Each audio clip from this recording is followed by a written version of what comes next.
welcome back to another episode of Tech and Trends.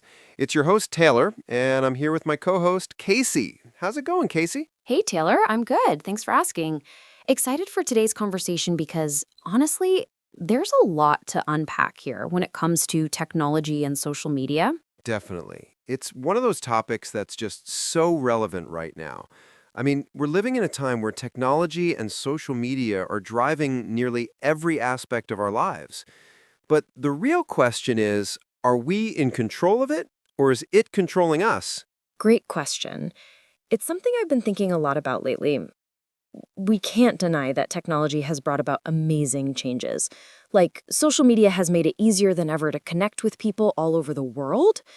But on the flip side, is it really fostering deeper, more meaningful connections, or just creating an illusion of closeness? I love that you brought this up because I feel like the narrative around social media has been so polarized. You have people who say it's ruining society, and then others who say it's revolutionizing communication. But honestly, it's probably somewhere in between. Like, think about how connected we are now. I can talk to someone on the other side of the world, see what they're doing in real time, and share my life with them as well. Yeah, I get that. There's definitely a positive side. It's amazing how technology has bridged gaps, especially when it comes to staying connected with loved ones. But as we know, everything that seems amazing on the surface often has its shadows. The big question is, are we really connecting in a meaningful way, or are we just collecting followers and likes?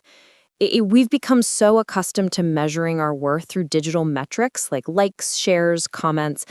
It's like the more we connect, the more we lose sight of genuine connection.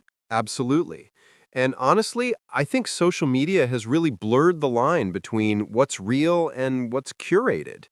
I mean, people post their highlight reels, vacations, promotions, relationships, and we're all guilty of comparing our behind the scenes to everyone else's perfectly crafted images, right?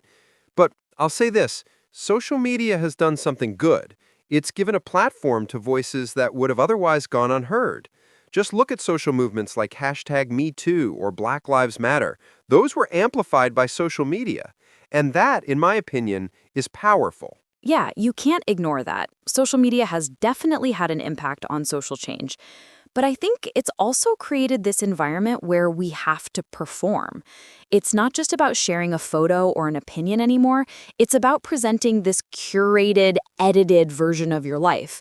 There's a pressure to constantly be on. And then there's the addictive nature of social media. You get a notification, you check it, you get another, and before you know it, you spent hours scrolling. It's like we're hooked. Yeah, I totally agree. I think it's really easy to get sucked into the cycle of endless scrolling. I mean, sometimes I can literally feel my brain numbing as I scroll through Instagram or TikTok for hours. But on the flip side, there's this idea that technology is evolving and we're just kind of along for the ride. I mean, AI is making its way into our daily lives, whether it's in the form of smart devices or even in things like virtual assistants. There's no denying that technology is advancing rapidly. But with that comes a lot of uncertainty, right? Oh, absolutely. I'm not against progress. I think technology is amazing in many ways, but I do think we need to start questioning how much control we're willing to give over to these systems. I mean, look at AI, for example. It's already driving cars, diagnosing diseases, and even creating art. It's kind of wild to think about how quickly things are changing. But at the same time, there's the ethical side of things. Who's controlling these systems? How much is too much? And at what point do we start asking whether AI could actually replace the human touch in ways we might regret? Yeah, that's a great point. I think the real question is, where do we draw the line? Like, what's going to happen when machines are making decisions for us? I mean, AI already powers the algorithms behind social media platforms, right? It decides what we see, what ads pop up, and what content gets pushed to the top of our feeds. We like to think that we're in control of our own feeds, but when you really break it down, we're being guided by these invisible systems, and they're designed to keep us engaged for as long as possible. Exactly. And that's kind of terrifying. We're essentially at the mercy of these algorithms. These platforms are designed to keep us hooked, to make us addicted to that instant gratification.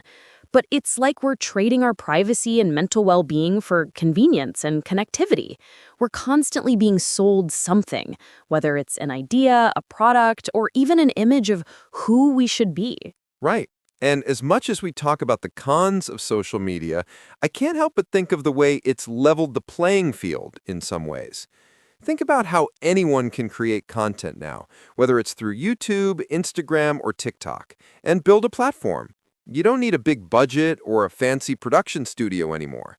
And that's given a voice to so many people who would have never had a chance before. True, the democratization of content creation is one of the best things about social media.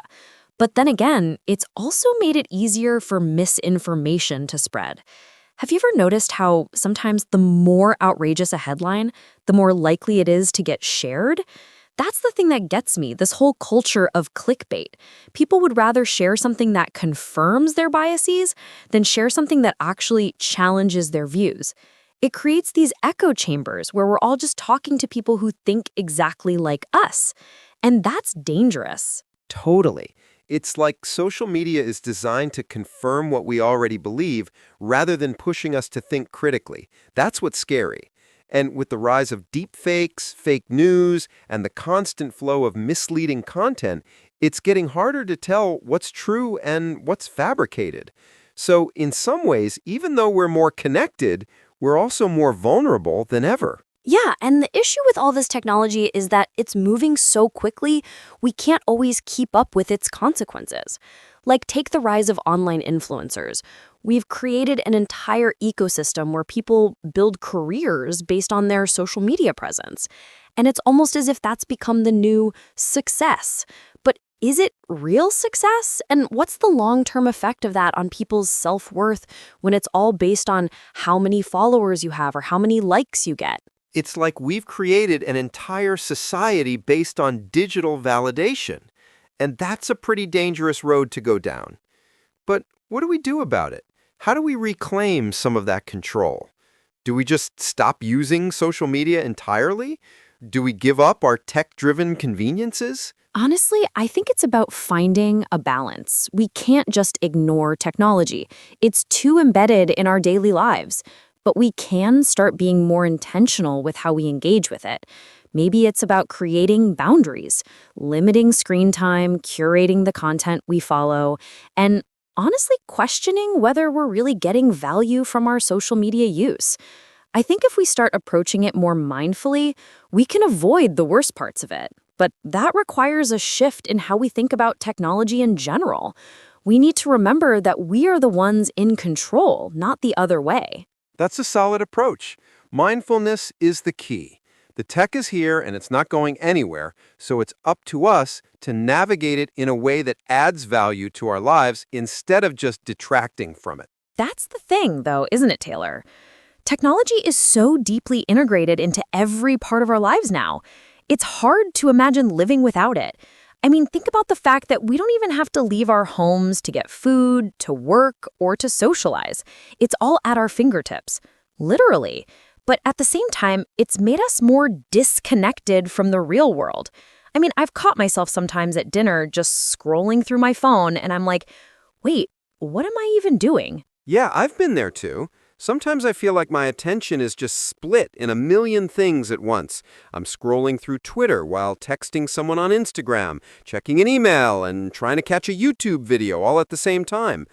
But the funny part is that at the end of the day, I'm not really present anywhere.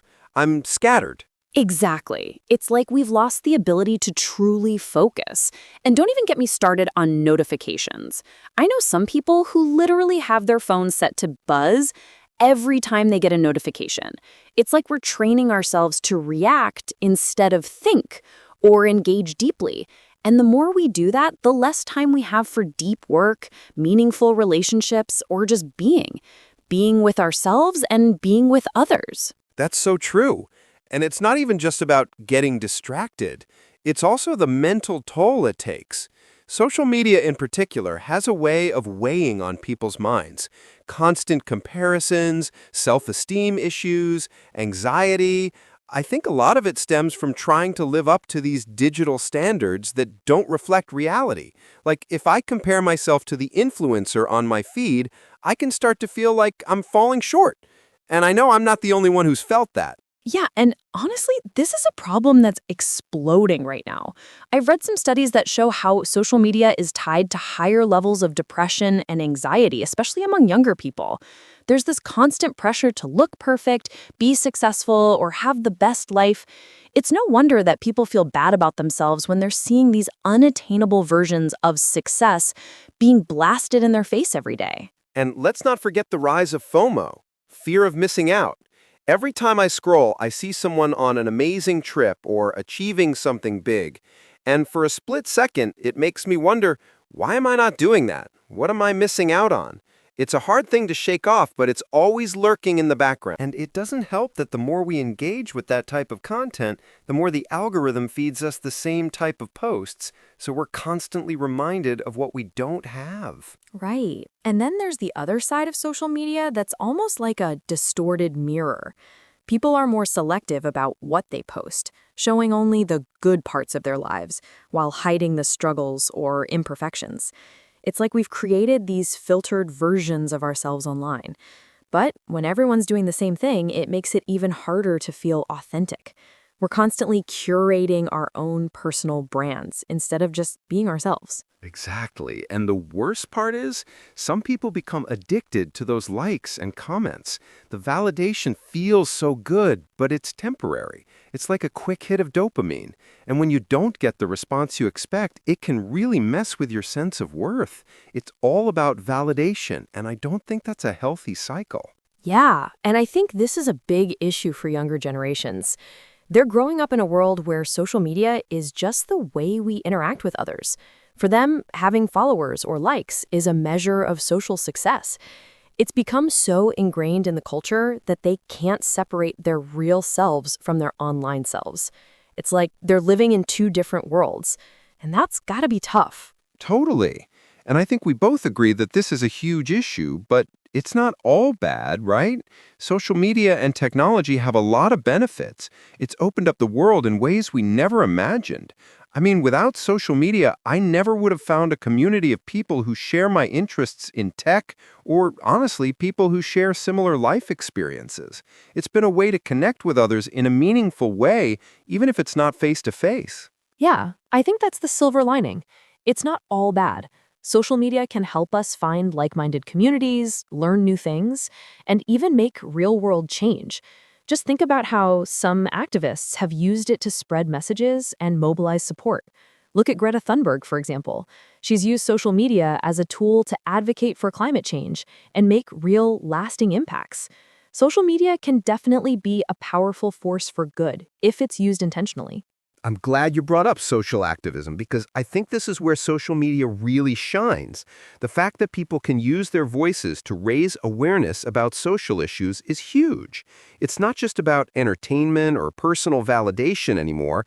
It's about using technology to advocate for something bigger than ourselves.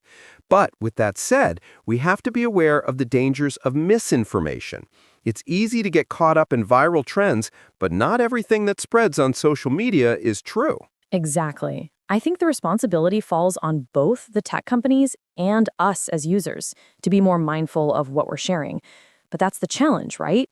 It's so easy to share something without verifying it first.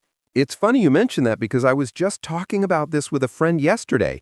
It's like we're living in a time when everyone's a content creator, but not everyone's a fact checker. It's up to us to take a step back and think before sharing something. I feel like we need to develop more of a critical consumption mindset when it comes to digital media. Exactly. It's all about media literacy. And I think that's something we're going to have to teach the younger generation. Just because something's viral doesn't mean it's true. And it's also important to remember that social media is curated. We can't let it define us. The key is finding a balance. So what do you think, Casey? Do you think there's a way to reclaim our time and attention from technology, or are we just too far gone? I think there's definitely a middle ground. A digital detox is a great idea for some people, but it's not practical for everyone. What we can do is start by setting boundaries. We can limit screen time, unfollow accounts that don't add value, and prioritize real-world connections. Social media can be a great tool, but it's up to us to control how we use it. Agreed. It's not about rejecting technology, but about using it. And it's time to steer this thing in a direction that benefits us, rather than just being passive passengers. Absolutely. Well, that's all the time we have for today. Thank you so much for joining us on this deep dive into technology and social media. If you're listening, take a moment to reflect on your own relationship with tech. Are you using it, or is it using you? And if you have any thoughts or questions, feel free to hit us up on social media. Ironic, I know.